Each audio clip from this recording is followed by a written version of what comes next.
Chapter 67. It had been 3 days since Alone had personally gone to verify the news of an incident in Al-Karmai. As he began traveling again with the merchants regularly heading to the desert city like before, Alone let out a deep sigh under the sweltering heat. "Count, could you just use it once? If I use it wrong, it could freeze everything solid. Freezing sounds better than becoming a roasted corpse. Still, no." Listening to Evan's complaints about not wanting to get roasted, Alone gazed at the blazing sun and reflected on the events of a few days ago. What happened to Al-Karmai? Of course, since he hadn't seen a body, he couldn't be sure what had happened to Al-Karmai. Yet, the reason he suspected something had gone wrong was because of the artifact he had taken with him. He looked at the badge in his hand. The badge, instead of shining gold, was a dull grey. In game terms, this artifact could be looted after dealing with Al-Karmai in the mid-game stage of Psychedelia. The symbol of the innocent. I didn't expect to get it this early. Though the badge had no function at the moment, it was known for having impressive stats when appraised, especially for an item you normally obtain mid-game. Just like the ring Alone had received from Heinkel but hadn't used yet. On my way to Larx's to unlock the ring, I should stop by the Labyrinth City for an appraisal. At any rate, this symbol of the innocent was something Al-Karmai had cherished deeply and had cast a binding spell on so no one could steal it. Simply put, if Al-Karmai wasn't dead, no one else could have taken the badge. However, since the badge was now in Alone's hand with no sign of magical interference, he was convinced something had happened to Al-Karmai. Thus, that night, Alone had thoroughly raided Al-Karmai's mansion. He glanced at the treasure piled up in the back of the carriage and smiled faintly beneath his expressionless face. And that wasn't all. His waist pouch was now filled with the highest-grade magic potions he had used up in the recent battle against Kylus. Everything was looted from Al-Karmai's mansion. The treasure wasn't as abundant as I'd hoped, but since this world wasn't one where money simply popped out of the ground, Alone was more than satisfied with the treasure now loaded in the carriage. To him, money was always the right answer. How long had they been traveling this way? "Everyone, halt!" Ding ding! At the shout from up ahead, the caravans crossing the desert came to a sudden stop, and a bell rang out. It was the signal from the merchant group to set up camp, and seeing that the sun was setting, Alone stepped out of the carriage. Not long after they started preparing the camp. "Ah, Count, have you been comfortable today?" Unlike the leader of the previous golden-haired merchant group, this time, a rather slim merchant leader approached Alone with a bow. "Thanks to you." "Oh no, not at all, Tilda." The merchant leader, who kept bowing even though Alone hadn't done much, smiled with a characteristic capitalistic grin and handed Alone something. "What's this?" "Ah, these are products we handle in our group. Over here is wine from the Comor estate, and this side contains food products we get from the Kalmian estate." "I see. We brought it hoping you'd give it a try." Alone lightly nodded at the exaggerated courtesy, with the merchant leader bowing so deeply that his face nearly touched the ground. "I'll enjoy it." "Yes, sir. Please rest well." As Alone watched the merchant leader bow several times before disappearing, he shrugged lightly. In the past, he wasn't treated as a proper noble, but nowadays, he received quite lavish treatment wherever he went. This was largely due to his growing reputation and the rumor that he was the head of the most influential faction in the Asteria kingdom. As a result, anyone who had any awareness of the kingdom's political situation tried their best to make a good impression on Alone, turning into sycophants the moment they saw him. Well, that's only true for people moving near the Asteria kingdom, though. As Alone shrugged his shoulders, looking at the gift the merchant leader had offered in hopes of securing a new business route. "Oh really?" "Of course." He heard Evan's voice coming from somewhere, chatting with a woman after they had finished setting up camp. "Wow, that's amazing." "Ha ha, well, it's not that hard." As Alone glanced at the woman enthusiastically responding to whatever Evan was boasting about, he soon realized her identity. The merchant leader's daughter, her. He made a strange expression as he watched the two. It seems there are more women around Evan these days. Alone had a pretty good guess as to why so many women were suddenly flocking around Evan. It was because of his own fame. Being known as the only knight of the famous Count Palacio, most women showed interest in Evan, approaching him with admiration. Though Alone felt a bit of a strange emotion at what seemed like a situation where the bear does the work and the peddler makes the money, he soon shrugged it off. Well, after all the trouble he went through, I suppose it's fine. Watching Evan putting on an exaggerated, boisterous performance, Alone couldn't help but think once again. I wonder if Evan realizes The merchant leader's daughter is looking at him with hawk eyes. Since there was no need to spoil the mood, Alone sat in front of the campfire to avoid the increasingly chilly evening. Tasty. The sweet potato that Evan had prepared was perfectly cooked. A week and a day later, at early dawn, Alone finally saw the colony's silhouette again after nearly a year. Tilda. Though the colony didn't look much different from before, its unique architecture still appeared fresh and new to Alone. After a brief exchange of greetings with the merchant leader, Alone turned around when Master! He felt the familiar sensation of Sealrang throwing herself at him, hugging him tightly. Hello! Sealrang, clinging to him like glue, greeted him cheerfully. It's been a while. It has. As Alone watched Sealrang wagging her tail excitedly. Look at that. Isn't that the golden flash? Yeah, it is. Who's that with her? Looks like Count Palacio. No way. The mad dog is actually being so friendly with someone like that. He noticed faint murmurs coming from the surrounding area. Sealrang. Yeah. Let go of me for now. Got it. At Alone's words, Sealrang immediately released her grip around his waist and placed her feet on the ground. Did I do well? You did. Watching Sealrang wag her tail happily after receiving his praise, Alone suddenly realized how quiet it had become around them. As he glanced around, he saw that everyone at the southern gate of the colony was staring at him with astonished expressions. Even the merchant leader and his daughter, who had just greeted him, were standing there with their mouths wide open. Why is everyone so shocked? Feeling slightly puzzled by the overly silent atmosphere, Alone scanned his surroundings with a faint look of confusion. Everyone looked as if they were witnessing something unreal, their faces frozen in disbelief. Seeing their reactions, Alone himself became confused. Hadn't he received this same kind of excitement from Sealrang a year ago? But now, the difference in their gazes was stark, leaving Alone bewildered for a moment. HMPH. Clearing his throat awkwardly to dispel the sudden discomfort, Alone opened his mouth and said, Sealrang, I'd like to go straight to the ruins. Is that possible? Of course it's possible.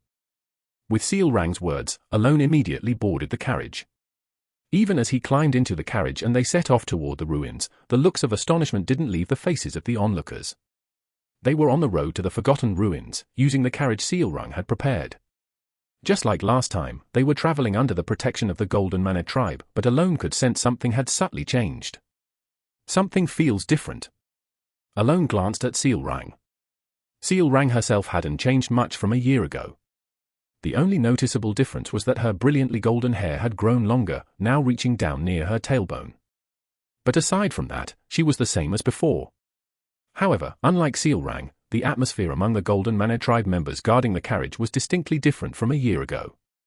They seemed more friendly before.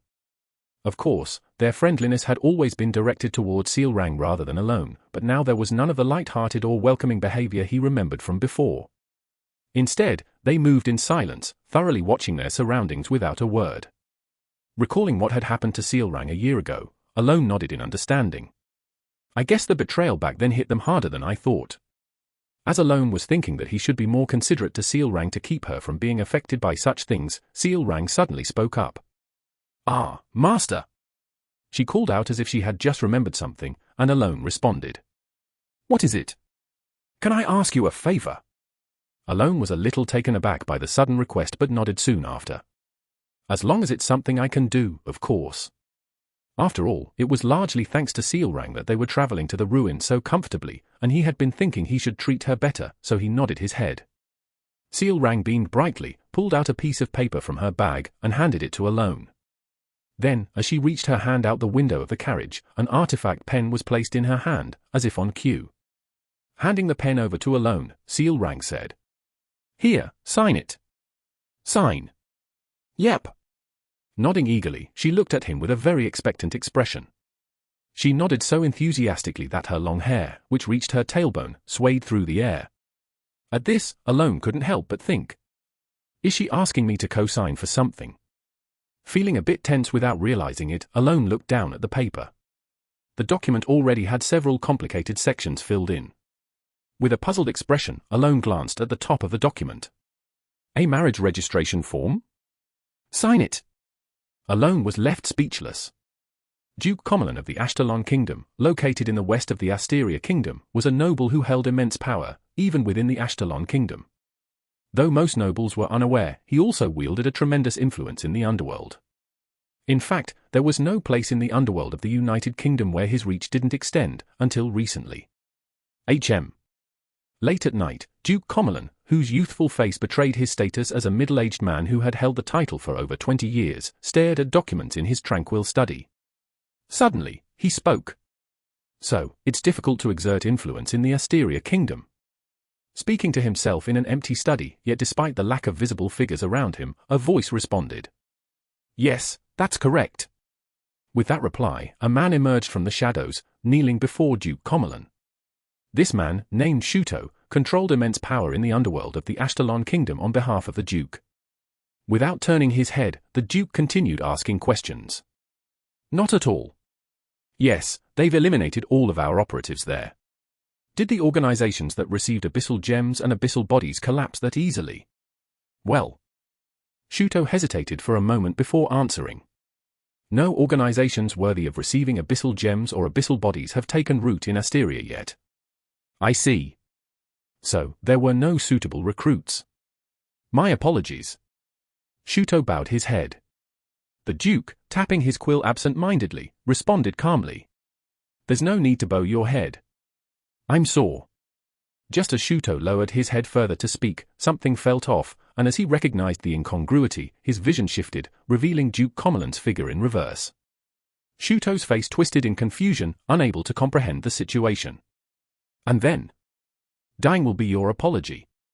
With that, Shuto's body collapsed with a thud, and as soon as the quiet voice gave the order, shadows emerged from the darkness, dragging Shuto's body off the study floor. Shortly after, in Jella. At the call of Duke Comelin, who had killed the underworld power broker with ease, another figure stepped out of the shadows, this time a dark elf with black skin and large ears, speaking up. You called? Yes, from now on, you will handle things. Understood. The dark elf nodded. Without a second glance at Shuto's body, being dragged into the shadows, Duke Comelin spoke again.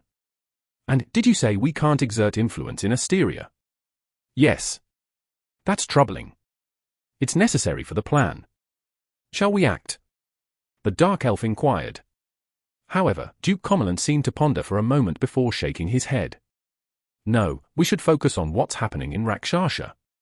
There's no need to reveal our strength right now. So, the leader of Kalfa is? Count Palacio, right? Yes. Kalfa, which dominates the underworld in Asteria, operates under that noble. Count Palacio, huh? There was a trace of interest in Duke Comelin's muttering. This was because Count Palacio had recently interfered with his plans a few times. Though it didn't seem intentional, there had been several instances where he had to redo unnecessary tasks due to the Count's involvement. Additionally, recent rumors had piqued his interest, especially as they pertain to his ongoing plans. Don't move directly. It'll be troublesome if we're caught moving on our end. Understood. So, what should we do? Tell those who've been bribed to express their discontent to Count Palacio. Our goal is just to exercise some influence, after all. If we shake up his prestige a bit, cracks will start to appear quickly. As if fully aware of how futile a sandcastle built on politics could be, Comelin spoke casually. This is actually good timing. They've been asking for us to pay more attention to Asteria as well. Once we deal with the Count, we can use that as leverage to expand our influence. Understood. The dark elf in Jella responded, and Comelin, about to lower his gaze back to the documents, paused as if something occurred to him. And how's the experiment going? If you're referring to young Master Carmine, he's currently in the isolation room. His condition. In previous tests with the abyssal gems, although there were symptoms of anxiety and increased violence, he could still manage daily life. However, after absorbing the abyssal body this year, his violence and rage have become uncontrollable, and he's essentially broken. Ingela reported calmly, but Duke Comelin, though hearing such a report, showed no change in expression as he mulled it over. I see. I understand. I'll handle the Asteria side properly. With that, he shifted his gaze, no longer interested. Understood. The dark elf bowed his head and disappeared on the spot, leaving the Duke's office to return to its earlier stillness. It was as if no one had ever been there in the first place. Alone stared blankly at the marriage registration form, then turned his gaze to Sealrang. Sealrang's eyes were glowing brightly. "Let's become a family." Sealrang had an expectant look on her face, but Alone, holding the form, thought, "This is a bit."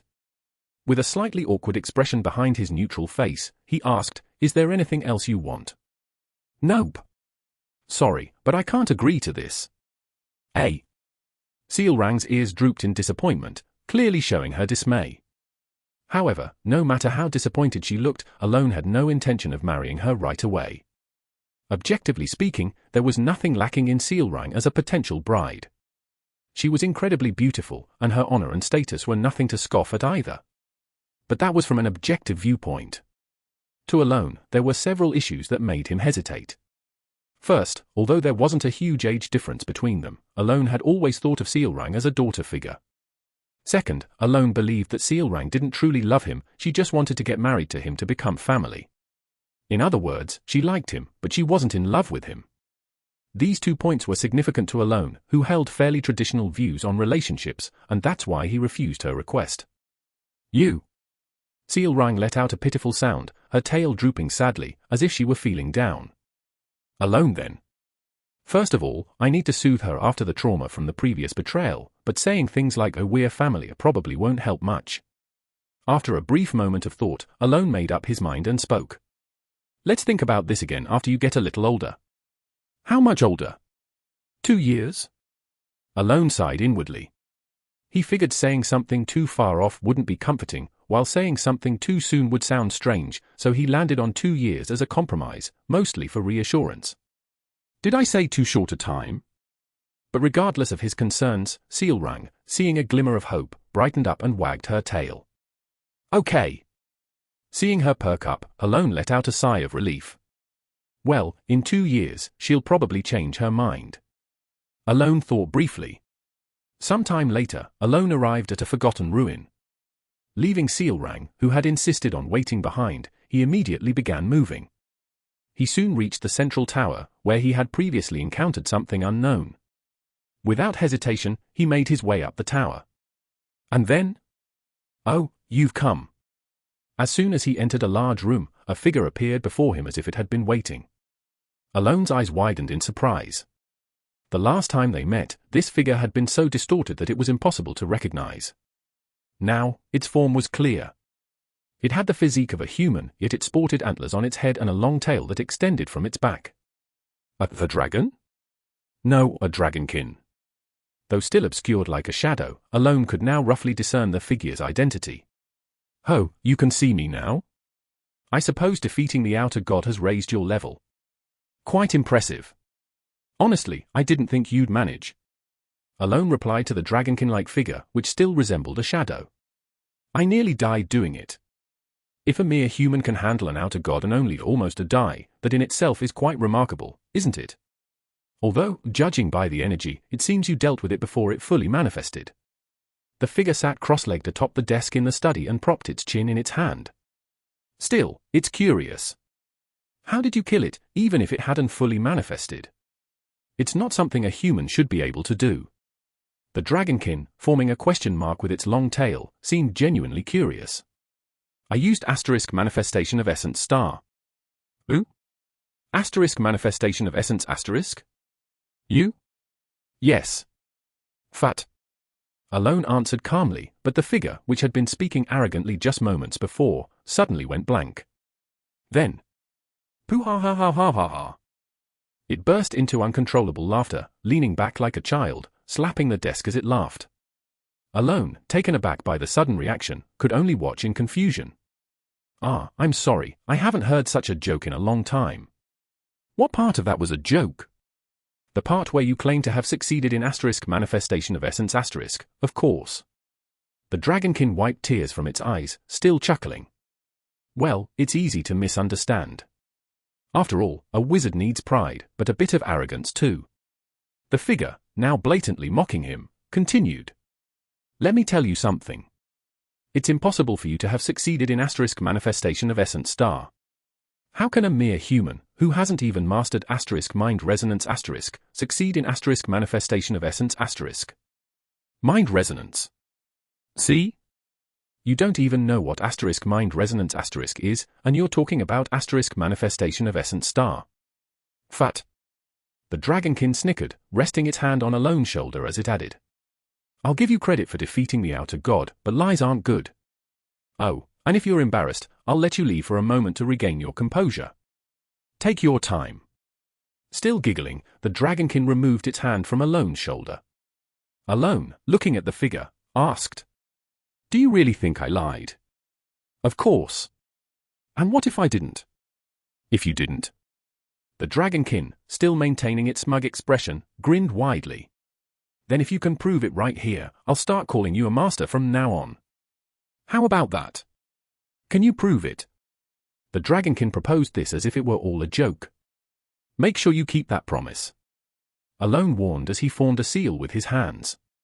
Oh, I'll definitely keep it. If you can really prove it.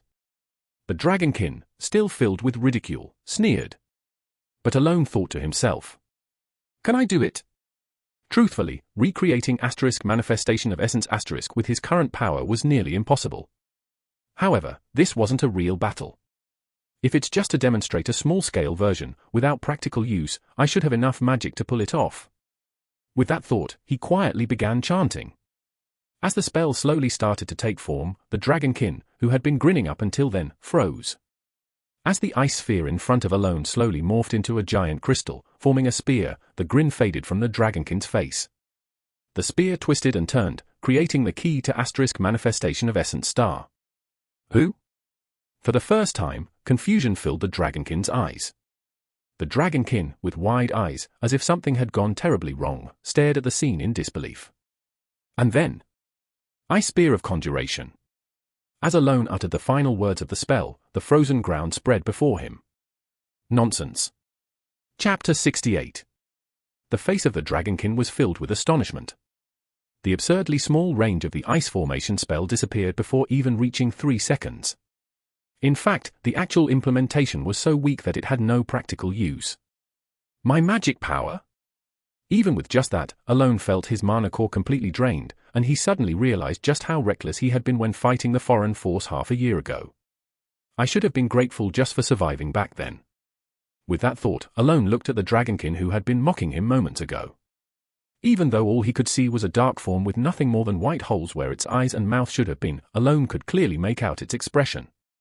The dragonkin, mouth agape in disbelief, stared at the spot where the magic had manifested just moments before. How is that possible? You clearly don't know anything about mind resonance or anything else. The dragonkin mumbled in disbelief, its face showing utter shock as if its very understanding of the world had been shattered. Keep your promise. Alone reminded him of the most important thing. The dragonkin's expression twisted. For a moment, it seemed like the dragonkin was going to shout that Alone had lied, that the promise was void. But after Alone's remark about how someone of its rank should at least keep its own words, the dragonkin groaned as though it carried the burdens of the world. Master. Grinding its teeth with an audible crack, the dragonkin finally managed to speak.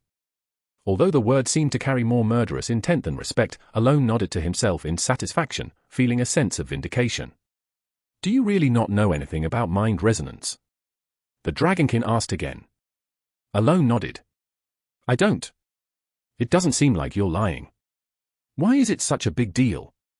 Alone asked, genuinely confused. The dragonkin hesitated for a moment before explaining. As I said before, magic was originally created to approach laws. Phrases, seals, and inscriptions all serve that purpose. However, there's a key difference. While phrases and seals can be used if their meaning is understood, inscriptions alone aren't enough. Sitting on the edge of the desk, the dragonkin continued. As I mentioned last time, inscriptions are the key to accessing the laws that mags have imprinted upon this world. I remember you saying that, but if what you're saying is true, and one must understand mind resonance to perform self-manifestation, why did you teach me that inscription? If I really needed to know mind resonance, wouldn't I have been unable to use it even if you taught me? In response to Alone's curious question, the dragonkin answered immediately. You're right and wrong at the same time. As I said before, inscriptions are keys, but they are also a means to interfere with the laws. That means they can be used as keys, but also to twist the laws. Alone nodded in understanding. He had used the ice formation spell in different forms before attempting self-manifestation. He also understood which law the inscription glory of the snowy mountains distorted now. So it has two uses, then. Exactly. While it's mainly a key to help mags approach the laws they've inscribed, it can also be utilized as a law itself. The Dragonkin continued. But as I've said many times before, self-manifestation requires mind resonance. Mind resonance is memory. Memory. Alone tilted his head slightly in confusion, and the Dragonkin hesitated for a moment before explaining further. Yes. People talk about inheriting history or knowledge, but in the end, it's all memory. The memory of when mags first approached the laws and created the inscriptions. That's what I call mind resonance, and it's absolutely necessary to use inscriptions as keys. That's why I said it didn't make sense. The Dragonkin furrowed its brow and added in a slightly lower voice. In this world, neither mind resonance nor the mags who could pass it on to their successors remain. A brief silence followed. But soon, the Dragonkin's sigh broke the quiet. That's why I can't quite understand. How exactly did you manage to succeed in self-manifestation? It looked at Alone with a puzzled expression, but naturally, Alone had nothing to say in response. After all, even Alone himself didn't know how he had managed to use self-manifestation. No, to be more precise, he did know the method. He formed a seal, spoke the phrase, and uttered the inscription. With that, Alone successfully executed self-manifestation. However, it conflicted with what the Dragonkin had just explained. The explanation that self-manifestation required inheriting mind resonance was at odds with Alone's experience, as he had no memory of inheriting any mind resonance. That wasn't the only contradiction. There was also a significant gap between the common knowledge of the Dragonkin and what Alone knew. First, up until now, Alone had used phrases, inscriptions, and seals to cast magic, but most of it was knowledge he acquired by speaking the phrases himself and learning through experience. In other words, he had figured out the meaning of the phrases through trial and error, without any prior understanding. But the Dragonkin had clearly stated that phrases and inscriptions could only be used if one understood their meaning. In essence, what it said seemed to suggest that the way Alone had learned magic on his own should have been impossible. Before I say anything else, there's something I'd like to ask. What is it? Alone then expressed his doubts to the Dragonkin, who, after listening for a while, muttered. Does that even make sense? It stared blankly, genuinely unable to understand. But that's how I've been doing it. And it's the same now. Alone's response was met with a disbelieving chuckle from the Dragonkin, who was about to say something further when. Rumble. Alone looked puzzled as the tower suddenly began to shake, as though an earthquake had struck. It seems my time is up. Time. The time I can manifest in this world is short, and it seems like it's coming to an end. Alone instinctively furrowed his brow at this explanation, but the Dragonkin smiled as if to reassure him. Don't worry too much. You can come back in 5 days, and we'll talk again. I'll explain what you're curious about then. And, if possible, find the sparrow's staff and receive the phrases and inscriptions from the one inside. You'll be able to communicate by channeling magic into it. Sparrow's staff. An ego weapon? More like a weapon imbued with a personality, a bit of a nutcase. Get the phrases and inscriptions from it. So you're saying these inscriptions are like secret techniques, yet you're telling me it'll easily share them.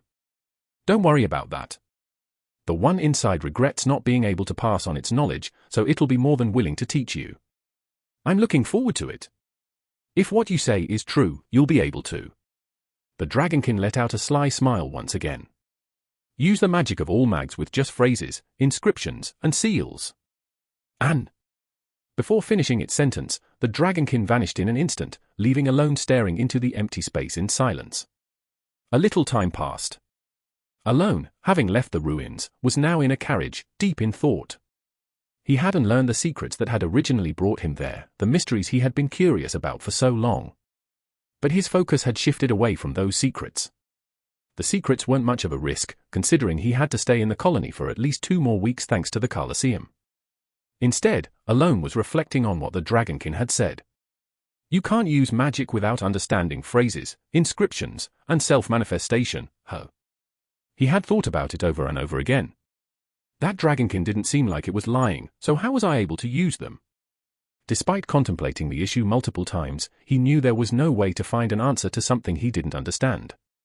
I feel like there's something to this. With a slight sense of curiosity, he soon shifted his thoughts to another topic. Sparrow's staff, huh? Fortunately, Alone knew where the Sparrow's staff, mentioned by the Dragonkin, was located. It should be in the royal treasury of the colony. He had already entered the royal family's vault several times during quests to retrieve various items, so he was familiar with the location. However, despite knowing where it was, Alone had never taken the Sparrow's staff out. The item was among the least useful in terms of performance within the vault. Its abilities aren't impressive enough to choose over something else I originally planned to take. Even so, he didn't intend to ignore the Dragonkin's advice, so after a moment of deliberation, he decided.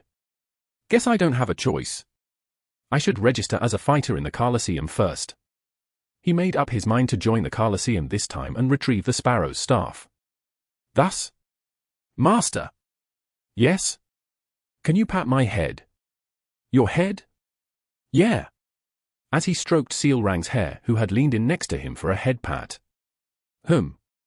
She was clearly enjoying it, even though his hand was barely moving as she rubbed her head against it on her own. Together, they arrived at the colony. Anne?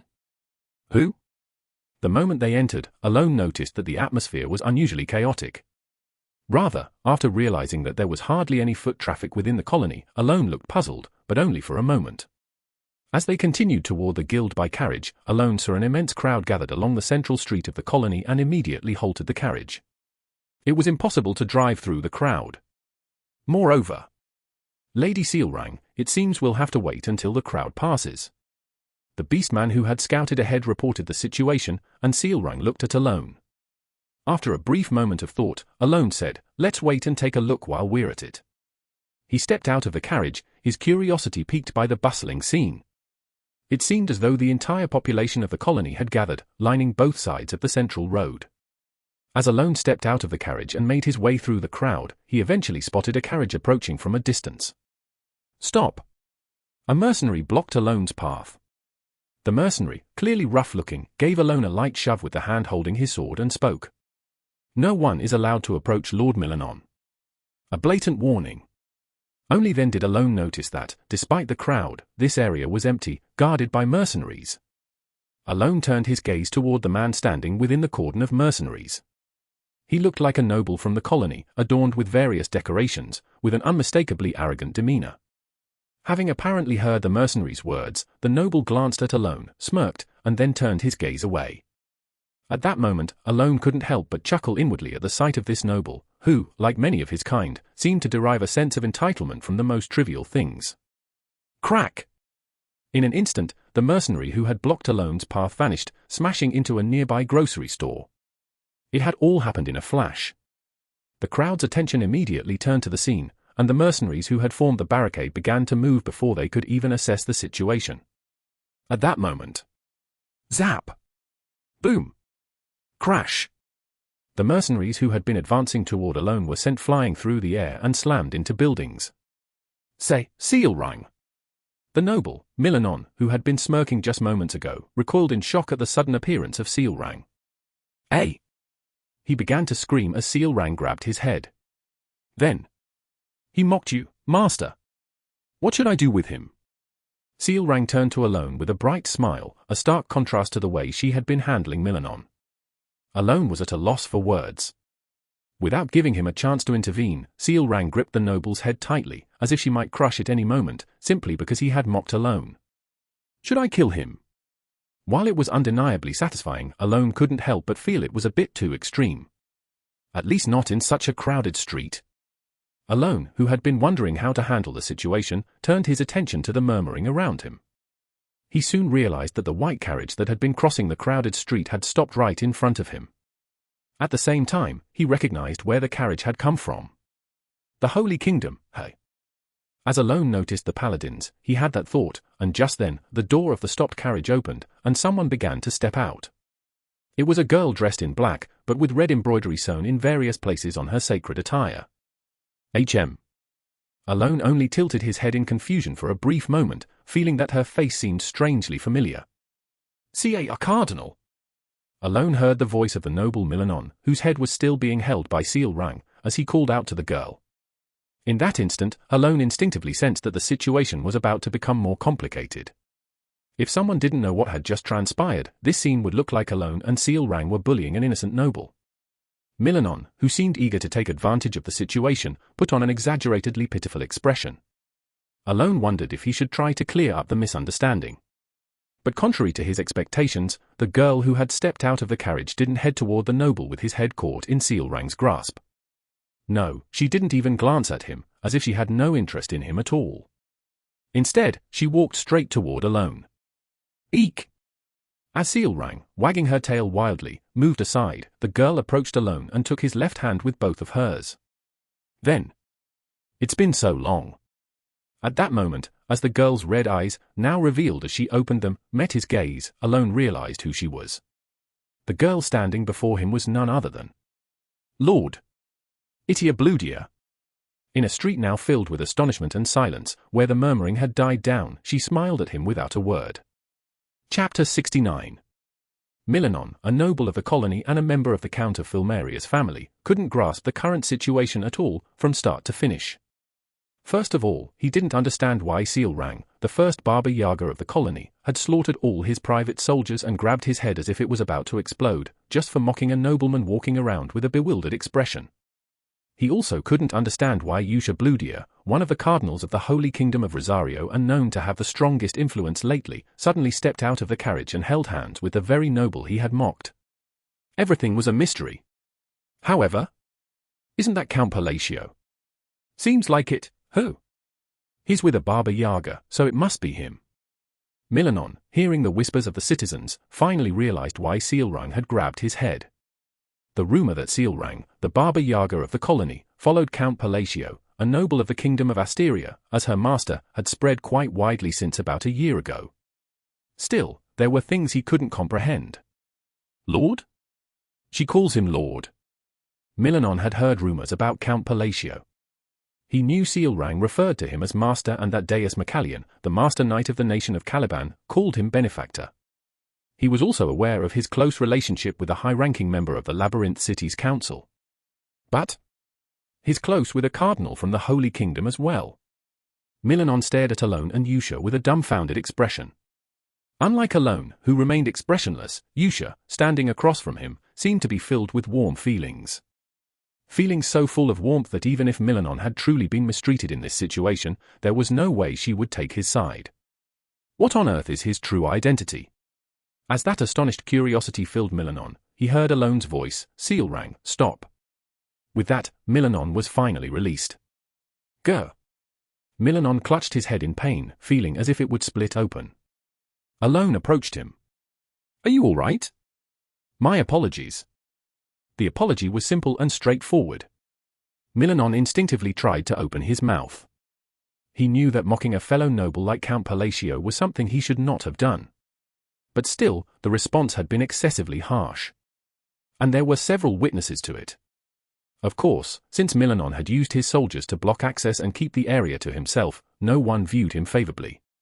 In fact, many seemed to find satisfaction in Seal Rang's actions. Still, though Milanon, who had gained some justification with Alone's apology, was about to say something, but he quickly shut his mouth. He couldn't help it, because both Seal Rang and Yusha, standing behind Count Palacio, were staring straight at him. Their red and golden eyes glinting as if they wouldn't miss a single move. Staring intently. And so? No, it's nothing. Are you sure? Yes. I am fine, really, fine. With that, Milanon frantically waved his hands and quickly fled the scene. Shortly after, the noble, whose identity Alone hadn't even bothered to confirm, fled in a panic. After the initial surprise of the sudden meeting, they moved to Seal Rang's guild to avoid attention. Finally, Alone could speak comfortably with Yusha. "You said you came to the colony for some business." "Yes. So, I won't be staying long." Alone nodded at Yusha's bright smile, yet his expression turned somewhat pensive. Her smile was so kind, so saintly, that it was almost fitting to call her a saint. But there was a strange disconnect with how he remembered her. Maybe it's because I only saw her as one of the 5 great sins in psychedelia, but she feels very different now. Alone suddenly realized that although they had exchanged letters frequently, this was his first time seeing her in person. A sense of pride filled him. Yusha had grown up well. Particularly with the destructive image of her as one of the 5 great sins still vividly imprinted in his mind, the pride he felt towards her was even greater than for others. Looking around the room, Alone spoke up again. "But are you two not on good terms?" The reason for his question was that Sealrang, who was always cheerful, had been looking unusually tense ever since Yusha arrived. But Yusha, without losing her smile, replied, "Oh, not at all. Sealrang and I are on very good terms, right?" "Right," Sealrang nodded. However, despite their words, the atmosphere between them felt somewhat awkward. Alone tilted his head in mild confusion but then shrugged, deciding not to pry further since they both insisted they were close. Then, out of nowhere, Sealrang asked, "Master, in 2 years, you'll think about it, right?" The sudden question left Alone momentarily confused until he realized she was referring to the marriage registration. He fumbled his response, "Well, I'll think about it when the time comes." "What are you going to think about?" Yusha asked curiously. Alone hesitated, wondering how to explain the situation, but before he could say anything, Sealrang boldly announced, "He said he'll seriously consider marrying me in 2 years." Alone, taken aback, let out a surprised sound, "Ah. Who?" Yusha, equally shocked, voiced her confusion. Sealrang, on the other hand, looked more triumphant than ever, as if she had never been upset in the first place. Yusha, who had been staring blankly at Sealrang for a moment, suddenly burst into a soft laugh, "Phut."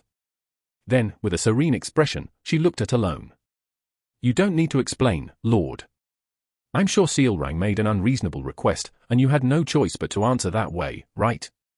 Even though Alone hadn't provided any explanation, Yusha seemed to understand everything perfectly, as if she were already wise beyond her years. Alone couldn't help but smile inwardly. Anyone could see that she embodied the role of a nurturing older sister. Just as Alone was about to nod in satisfaction, Yusha continued, "Yes, that must be it. Since Sealrang is a bit immature, you probably had to comfort her by promising something in 2 years, knowing that rejecting her outright would have made her incredibly sad. I know you only said that because you had no choice. Although lying isn't good, sometimes there are lies that have to be told, right?" Alone was left bewildered, his mind filling with question marks as Yusha, still smiling, rattled off her words without even pausing to breathe. She then turned her gaze to Sealrang and said, "So, Sealrang, you understand now, right? You shouldn't put Lord in a difficult position. And, like I said before, it's too early for you to think about marriage." "I didn't put him in a difficult position.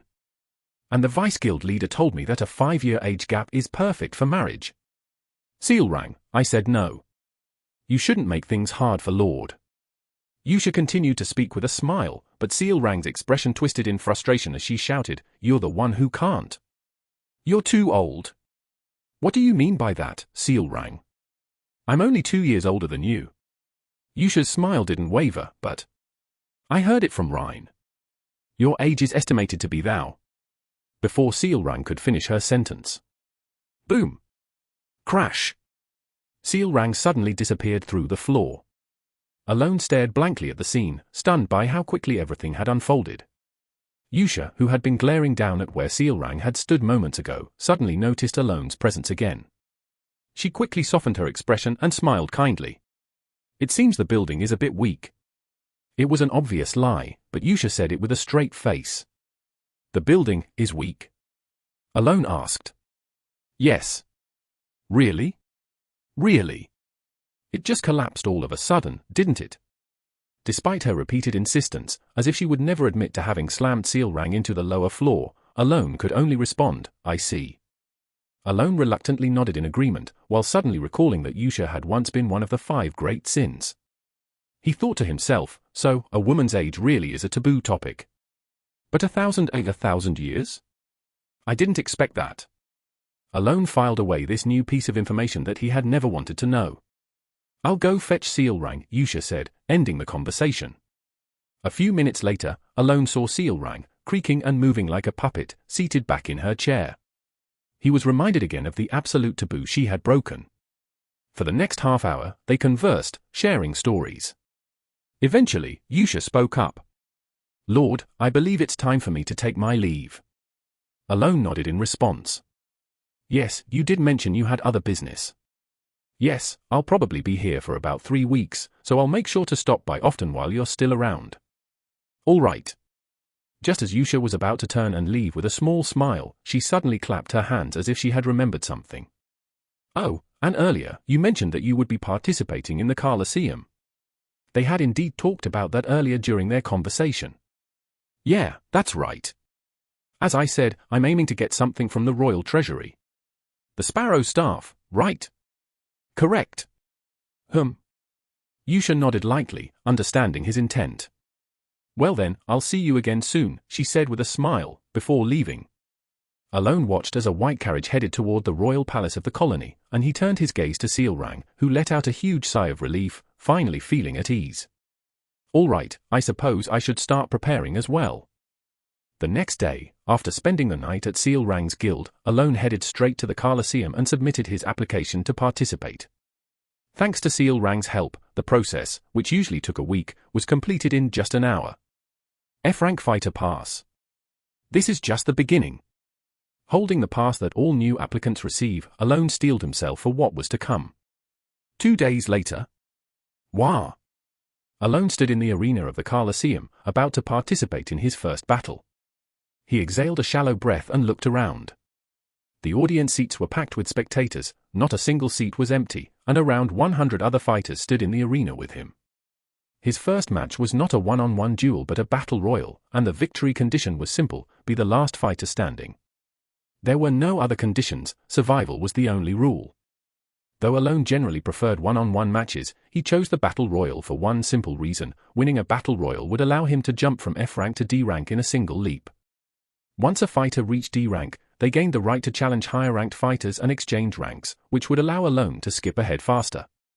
As he glanced around, Alone thought to himself, the only way to enter the royal treasury and retrieve the treasure I'm after is by becoming an A-rank fighter. Of course, becoming a Baba Yaga would allow access to the national treasure, the *Rebo**, but Alone didn't need to go that far. The items he sought, including the Sparrow's staff, were housed in the treasury that an A-rank fighter could enter. It won't be easy. Alone scanned the area. The other fighters gripped their weapons and stared back at him, as if they had all made some unspoken agreement. Some were tense, others serious, and a few sneered or tried to gauge the situation carefully. Their emotions varied, but they all shared one thing in common: they were ready to point their weapons at him. Of course, Alone had anticipated this. Even though the fighters here were all F-rank, none of them were mere cannon fodder. They had joined the battle royal with the goal of advancing by crushing the competition. And to them, Alone was the clear target. Rumors had spread that he had fended off foreign enemies and played a major role in dealing with the Baba Yagas. For those aiming to win, taking Alone out first was only natural. "All right then, the fighters' match will begin shortly," the announcer's voice boomed through the arena. Most of the fighters tensed up, waiting for the signal, and as soon as it came, "Let the match begin," they all rushed toward Alone. The situation grew tense in an instant. The arena echoed with the wild cheers of the spectators, while the fighters' battle cries filled Alone's ears. As the first fighter's axe swung down toward his head, with the faintest movement of Alone's fingers, encased in his black battle armor. Crack! A sudden wave of freezing cold swept through the arena. The axe, just inches from Alone's head, froze in midair. "Ice crystal," Alone muttered, forming a hand seal. A wall of ice began to rise around him. Chapter 70. Litanka, an F-rank fighter participating in this battle royal, honestly thought he might be able to take down Count Palacio. Of course, this wasn't because he underestimated Alone's strength. No matter how much Alone might be ignorant of the ways of the world, it made no sense to dismiss the already infamous Count Palacio. The reason he thought this was simple: because the Count was a magician. Essentially, magicians needed time to cast spells. The higher the rank of the spell, the shorter the casting time, but there was always a slight delay. And in this confined arena, Litanka knew that this delay would give fighters enough time to strike. That's why, despite his tension, he believed he had a chance. After confirming that Count Palacio was part of this battle royal, Litanka gathered all the other fighters, confident they could take him down together. However, Litanka's arrogance was quickly shattered the moment Alone's magic unfolded. This is insane. He couldn't help but let out an exclamation as he stared blankly upward. Dozens of ice pillars were entangled, forming a small mountain. At the peak of that mountain, the man stood, gazing down at the fighters with no emotion, just cold indifference. While all the fighters held their weapons, paralyzed and unsure of what to do, overwhelmed by the sight, Alone exhaled a frosty breath amidst the chilling cold, watching them. So far, everything is going according to plan, Alone thought as he formed a hand seal. In truth, before entering today's battle royal, Alone had agonized over which magic to use. He was used to fighting stronger opponents, so most of his spells targeted individuals rather than groups. Knowing he could only cast magic 6 times, he foresaw this situation and, after much deliberation, settled on his strategy. What I need here is magic that can cover the widest range with enough power to take down F-rank fighters. With that conclusion, he arranged his spells. Wong. Enhance. Soon, a shield formed in the center of the massive iceberg Alone had created. Compress. Following his command, the center of the enormous iceberg compressed into the shape of a large dome. The center of the mountain instantly transformed into a spherical shape, making the structure look unstable. The spectators silently gasped in awe at the sight. The enormous sphere floating at the heart of the iceberg, on the verge of collapse, looked like a magical work of art. But then, vacuum. As soon as Alone spoke again, the shield, which had just been compressed into what looked like a sphere of magical energy, shrank even further. Return to the primordial. With Alone's final words. Boom!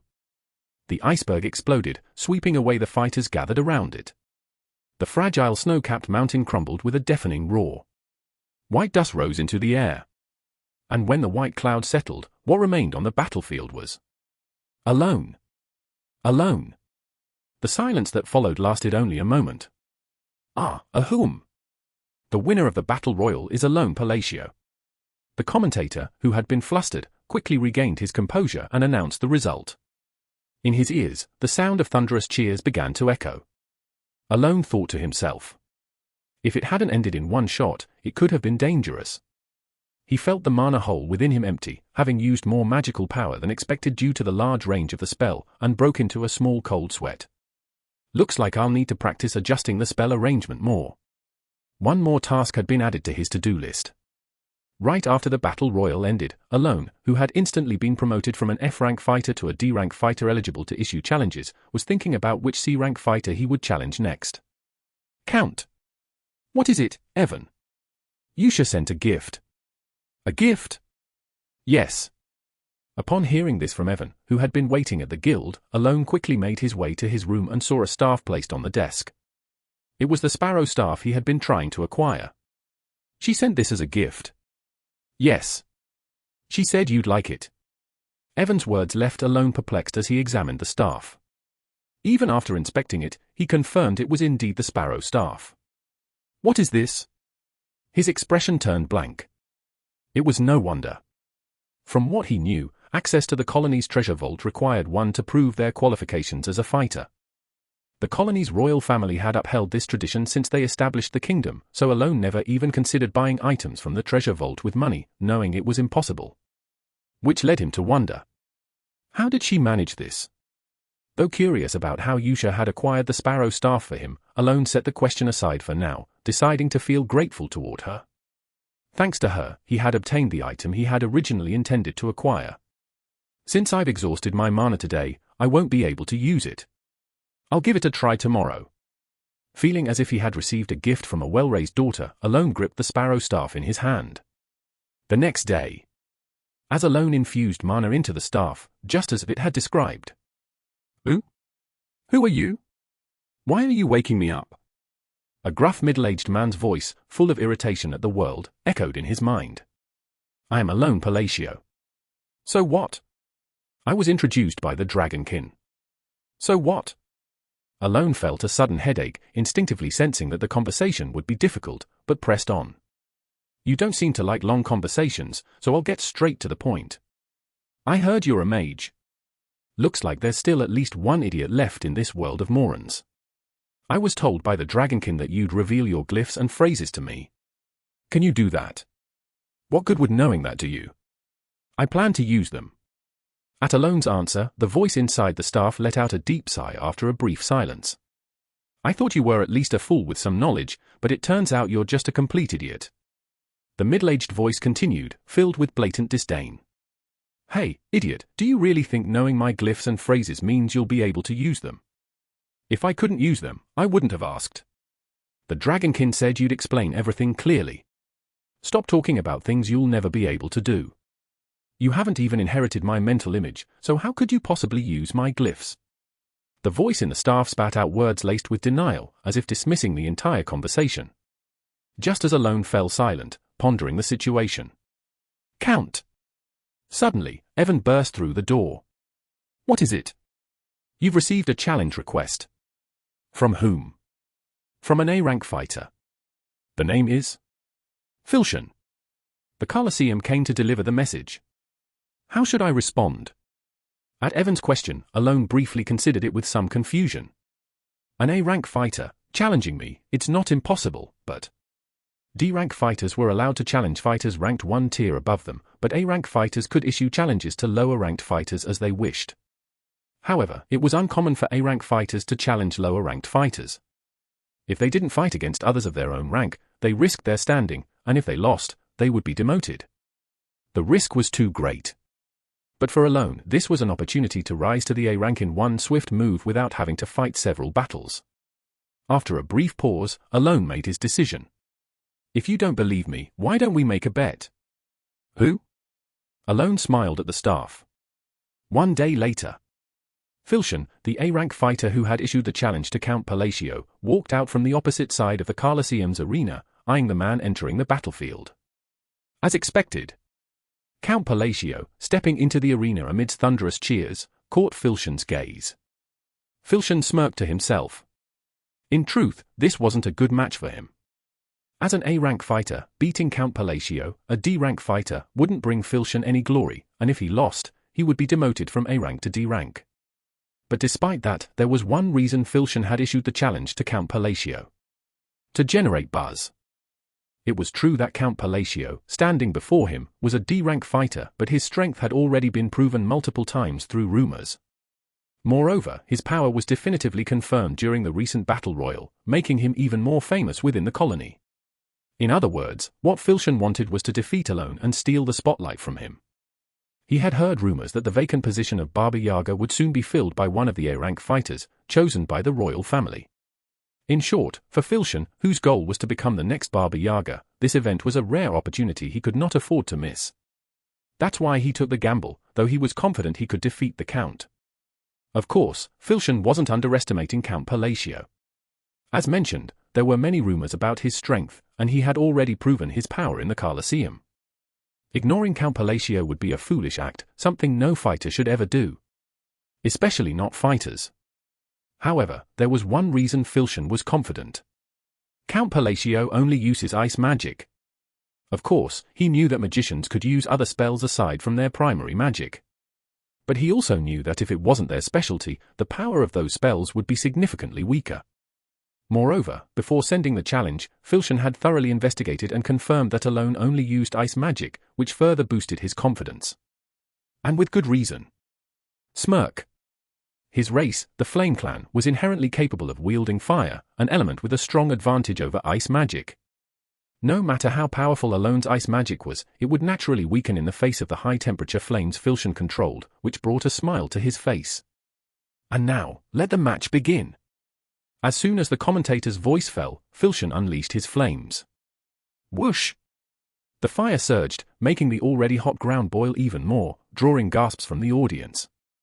At the same time, the cold began to rise from around Alone, threatening to engulf the arena. But... humph! Unfortunately, Alone's frost could not reach where Filshan stood. As I thought. Filshan twisted his lips into a grin and drew his twin swords. How should I finish this? In one strike? Or should I wait for the Count to cast a spell and then finish him? No, I can't drag this out for too long. Better to make it as impactful as possible. Filshan, already thinking as though he had won.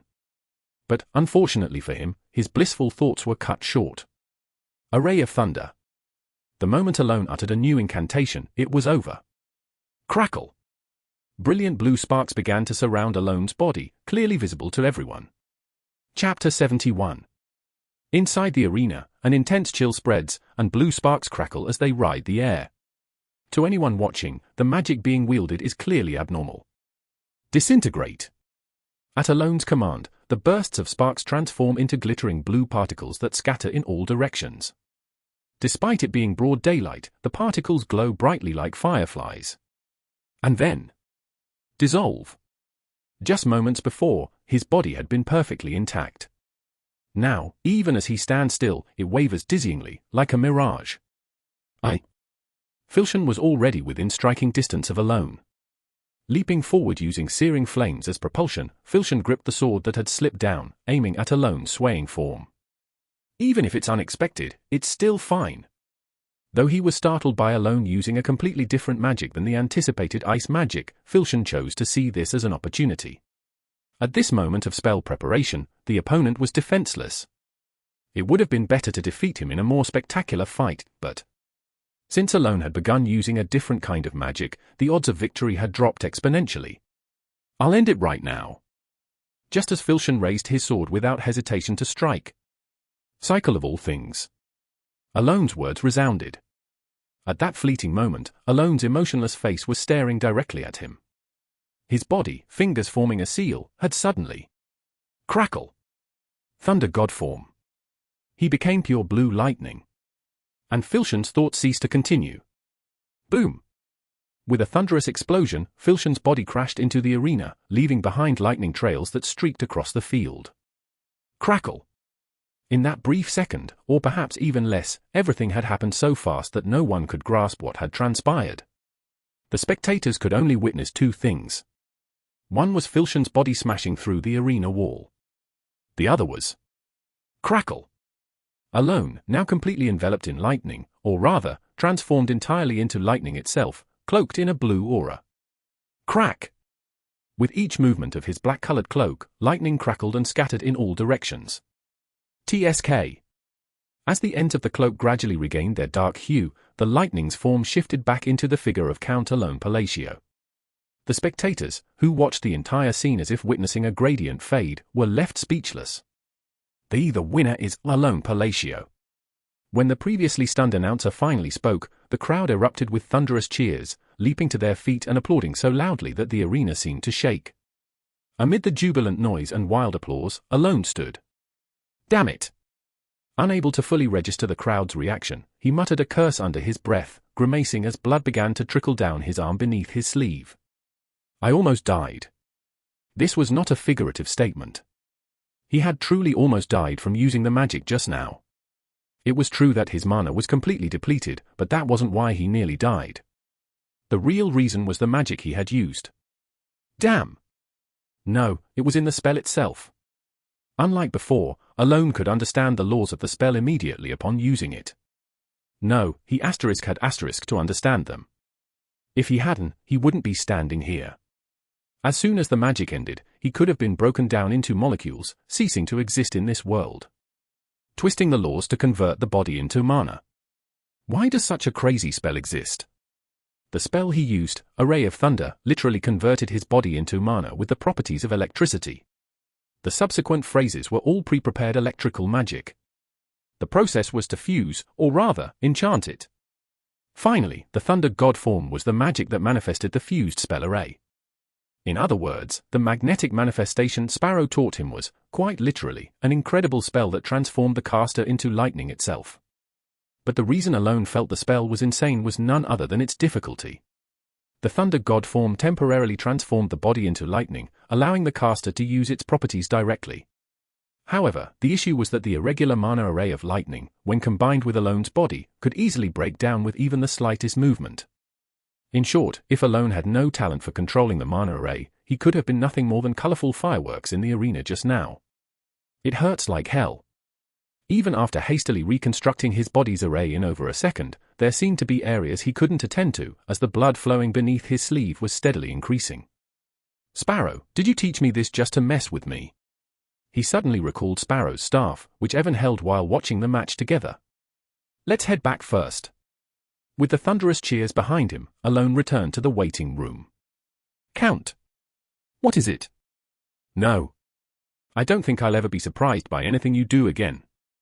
Evan looked at him with a strange expression, while what the? How? How did you do that?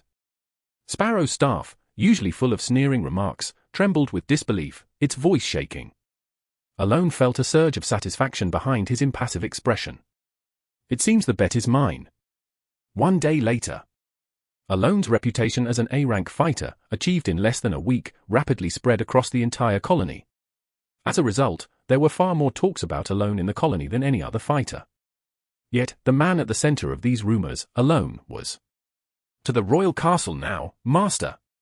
Calmly heading to the colony's royal castle with seal rung. The reason was that becoming an A-rank fighter granted him access to the royal treasury.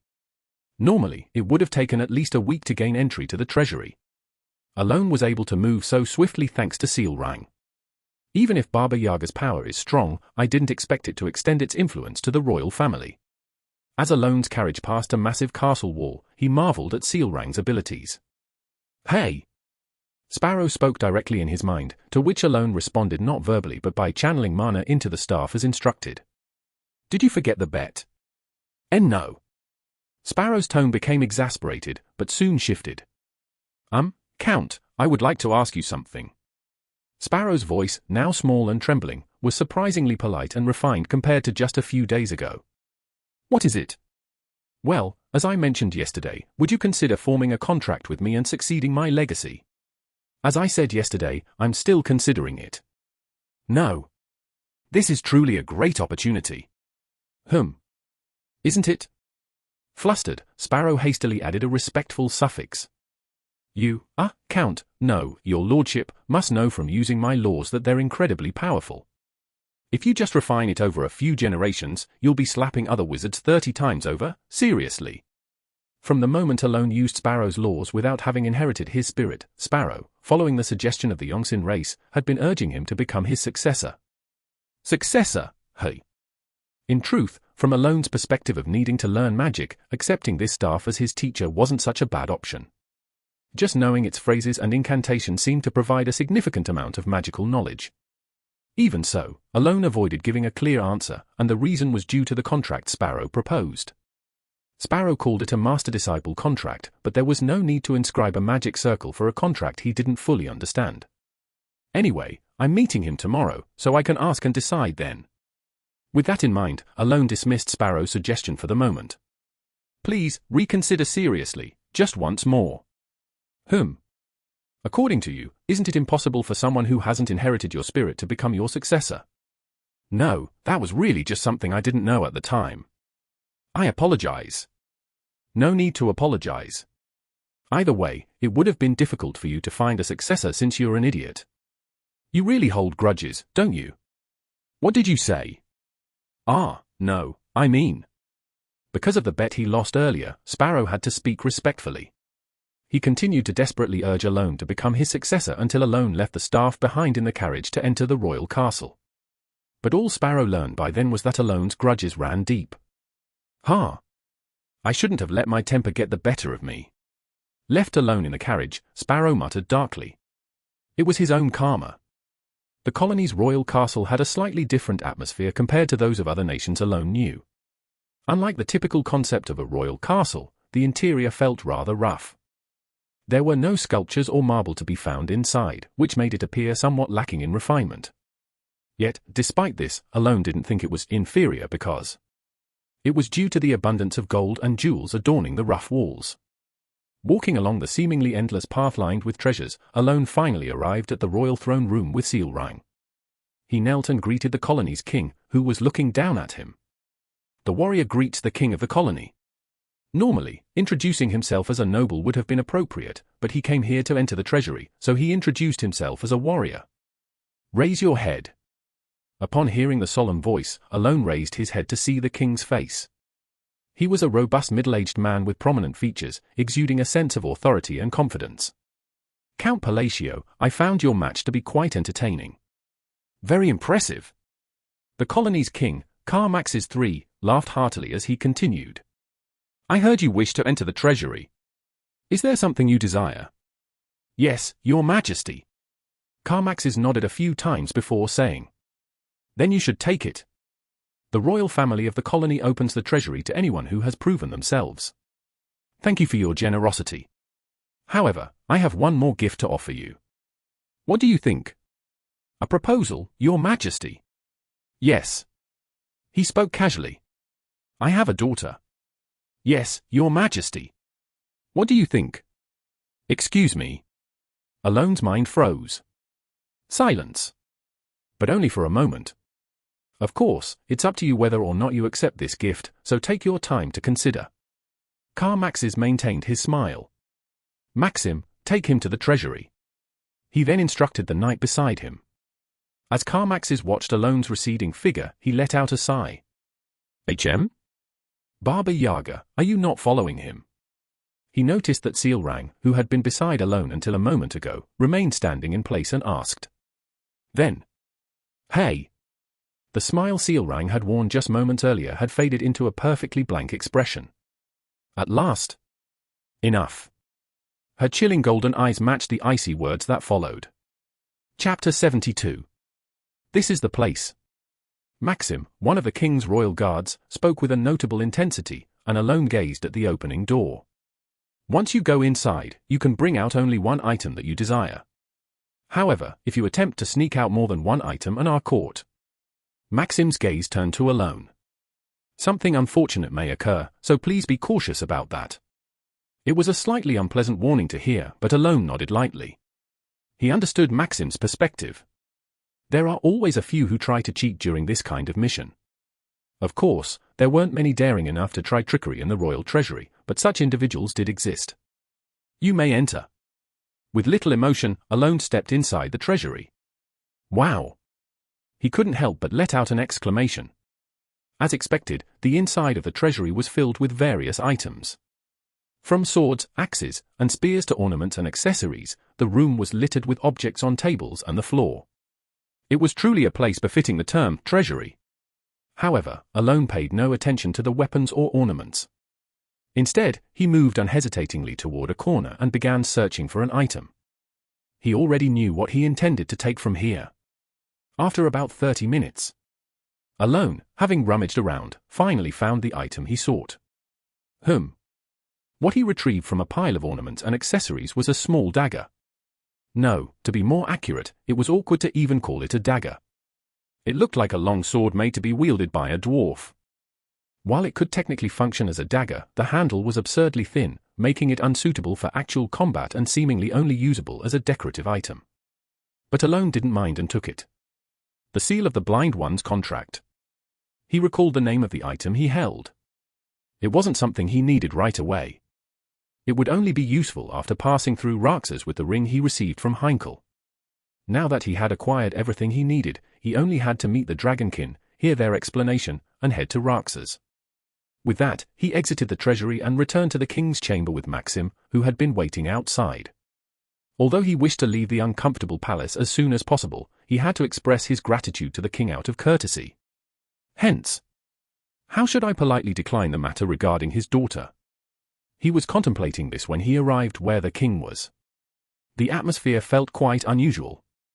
Although Carmaxes, still smiling, didn't exude the same hearty laughter as before Alone went to retrieve the treasure, there was a subtle awkwardness about him. Ah, master! In contrast, Sealrang, who had been conversing with the king until a moment ago, was grinning as usual. Have you chosen all the items? To Carmaxes' strangely awkward question, Alone bowed. Yes, thank you for your grace. All right then, let's be off. Oh, and about what I mentioned earlier, forget it. It was just a joke. Ah, yes. With a forced hearty laugh, Carmaxes continued. Then, I look forward to seeing you again next time. With those words, he dismissed Alone, and the audience ended without even a simple ritual of showing the king the item brought from the treasury and offering gratitude. Alone was simply bewildered. Sealrang. Who? What's up, master? Suddenly, curious about another matter, Alone asked the grinning Sealrang. It didn't seem like you paid any formal respect to the king when we met him. Is that all right? Who? It's fine. So, the king must have allowed it. That's right, it's fine. Seeing Sealrang nod as if it was nothing, Alone felt another peculiar feeling. No matter how informal it is, shouldn't she have shown respect to the king? Of course, Alone couldn't be certain since such details weren't described in detail in Psychedelia, so he decided to let the topic pass lightly. By the way, did you discuss anything with the king? Just ordinary things? Ordinary. Just, the usual. Stuff about meals, things to keep in mind, that kind of stuff. I see. Yep. With Seal Rang's lively response, Alone shrugged as he got into the carriage. Well, if it's the same as before, then it probably wasn't because of Seal Rang. I guess the strange atmosphere was just my imagination. Instead of heading to Seal Rang's guild, Alone's carriage made its way directly to the ruins outside the colony. Having acquired everything he needed, it was now time to meet the Dragonkin and hear the story he missed last time. Thus, bypassing the guild, Alone traveled with Seal Rang to their destination, arriving there by the afternoon. All right then, I'll be back. Okay. I'll be waiting, Master. Seal Rang waved both hands enthusiastically as she saw him off. With her send-off and the still pleading voice of Sparrow, who kept begging Alone to become his successor, he reached the central tower. You have arrived? I have been waiting for you.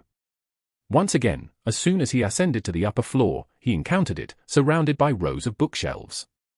Is there a time limit on your manifestation this time as well? There's no need to worry about that. We have sufficient time to talk. I see. But why haven't you kept your promise? Promise? You're not going to pretend you don't know, are you? When Alone questioned its feigned ignorance, it let out a sound like a cornered animal caught in a lie, and then muttered softly. Master, is this enough now? I'll let it slide this time. Why did I ever make such a foolish promise in the first place, Tilda? With a sigh at Alone's words, it glanced at Sparrow's staff and replied. But you're more capable than I expected. I didn't think you would already possess the staff. Have you tried using magic with it? Yes. How about self-summoning? I succeeded, but it was more dangerous than necessary. Alone spoke calmly. Hearing this, the Dragonkin seemed momentarily stunned. To think you actually succeeded. I'm at a loss for words. It let out a faint laugh. Then. Mage, you tell me. Did the wizard truly succeed in self-summoning? As if wanting confirmation, the question was directed not at Alone, but at the staff. Why yes, that's correct. Alone wore a puzzled expression. Just before entering the tower, Sparrow had been chattering noisily, but now he answered in a tense tone. Alone briefly wondered at the completely different attitude, reminiscent of a mouse in front of a cat, compared to what he had seen over the past few days. Good, very good. It smiled as if highly pleased, nodding repeatedly. There's something I wish to tell you right away, and some things you need to know. But everything must be done in order. Since there are already delayed matters, let's start by addressing those. Looking at Alone, it continued. What do you wish to know? I'll tell you everything that can be discussed at this point. Alone pondered its question. There were many things he wanted to ask, but now that the opportunity had come, he was unsure where to begin. After a moment of indecision, Alone finally spoke. Last time, you said I would need a mind resonance to hear this story. That's right, it responded. What exactly is this mind resonance? Alone's first question was about mind resonance. That, of course. The being, wearing a curious smile as if there was no need for further explanation, responded. Is divine status. While Alone was listening to the conversation, Carmax's 3 was sighing deeply in the office of the Royal Palace in Colony, reflecting on the events from earlier. I've never seen such a diverse range of reactions before. Carmax's thought about Seal Rang. Until now, he had never seen Seal Rang wearing a bright smile. The expression on her face had always been neutral whenever he encountered her, whether in the Colosseum or the Royal Palace. So, Seal Rang's change in expression was a peculiar sight to Carmax's, though he did not show it. That wasn't all. Enough. Carmax's recalled Seal Rang's voice. As soon as Count Palacio left, she had dropped her casual expression and delivered a cold declaration in a stern tone. He remembered feeling breathless at that moment and let out a faint, bitter laugh. Seal Rang's behavior was clearly rebellious by any standard. Even though she was accepted as the first Baba Yaga and permitted to use informal speech, displaying hostility toward the king, especially to the extent of emitting a chilling killing intent, was undeniably a rebellious act. Yet, despite Seal Rang's actions, Carmax's dared not say anything to her. There were 2 reasons for this. First, Carmax's was well aware of Seal Rang's strength. Not just her well-known power as the first Baba Yaga, the Golden Flash, but her true strength. In Colony, which still had 2 vacant Baba Yaga positions, Seal Rang's overwhelming power was indispensable.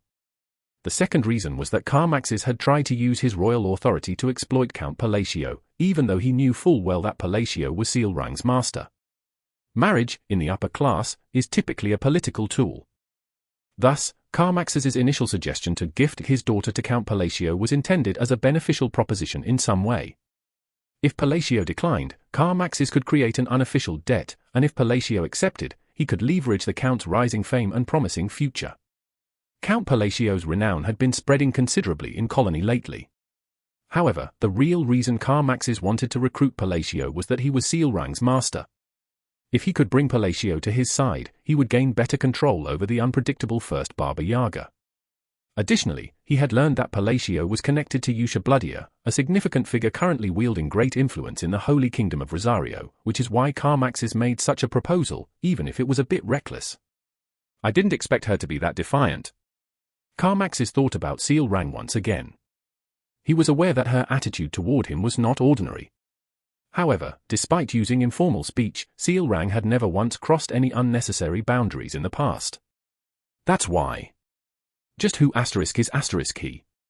As Carmaxes found himself puzzled by Alone once more and tilted his head in curiosity.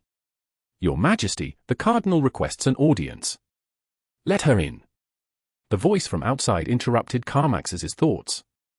Normally, he would have continued to ponder, but given the kingdom's need for support from the Holy Kingdom, he was in no position to refuse the Cardinal's request.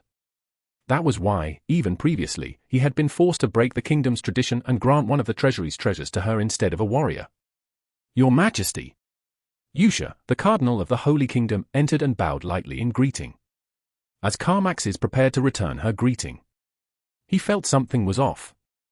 Yusha, who had never lost her smile during their many conversations about support, now wore a blank expression, her mouth set in a flat line as if all emotion had drained from her face. Did something happen? Carmaxes was momentarily confused. Yusha, expressionless, walked into the office and approached him directly. Your Majesty, I have heard something I wish to ask you about, if that's all right. What is your question? Well, I heard that you tried to give Count Palacio, no, my lord, a troublesome gift. Is that true? She began. And then Carmaxes saw it. Her red eyes. Carmaxes could not read any emotion in those eyes. They were utterly devoid of expression. In one sense, they appeared calm, in another, they seemed indifferent. Will you answer me? Despite her lack of apparent emotion, Carmaxes suddenly felt a cold sweat trickle down the hand that gripped his pen. His body instinctively reacted, even though no discernible feeling emanated from her, like he was facing a being he should never encounter. Carmaxes, feeling a mixture of confusion and uncertainty, instinctively recalled one crucial fact: her change was related to Count Palacio. That's why. Just who is that man? What is his true identity? The King of Colony, Carmaxes, felt even more burdened by his growing confusion, once again reaffirming that Count Palacio's identity could not possibly be ordinary.